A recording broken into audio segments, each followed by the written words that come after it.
This channel does not promote any violent, harmful, or illegal activities. All content provided by this channel is meant for an educational purpose only. সেই যে 2024 সালের July August মাস থেকে আন্দোলন হিংসার আগুন জ্বলেছে বাংলাদেশে, তার নেভার নামই করছে না।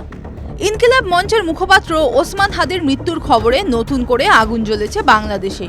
সেই সঙ্গেই ভারতের সঙ্গে সম্পর্কেরও ক্রমে অবনতি হচ্ছে, কারণ ওপারের মৌলবাদী নেতারা ক্রমাগত ভারত বিরোধী মন্তব্য করে যাচ্ছেন, হুমকি দিচ্ছেন 7 সিস্টার্স দখল করার।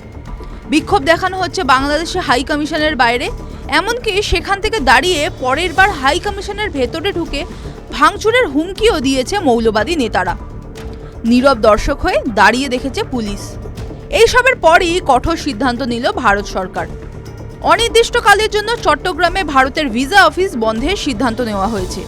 বৃহস্পতিবার রাতে চট্টগ্রামে ভারতের অ্যাসিস্ট্যান্ট হাই কমিশনে হামলার পরই এই সিদ্ধান্ত নেওয়া হয়েছে। নিরাপত্তা বাহিনী থাকা সত্ত্বেও একদল উত্তেজিত জনতা হাই কমিশনে ঢোকার চেষ্টা করে এবং বাধা পেলে হাই কমিশন লক্ষ্য করে ইট পাথর ছোড়ে।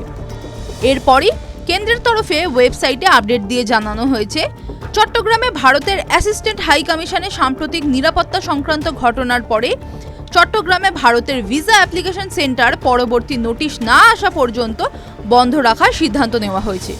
পরিস্থিতি পর্যালোচনা করে তারপর ভিসা সেন্টার কবে খোলা হবে সেই সিদ্ধান্ত নেওয়া হবে। এর আগে ঢাকা, খুলনা ও রাজশাহীতেও ভিসা সেন্টার বন্ধ করে দেওয়া হয়েছে।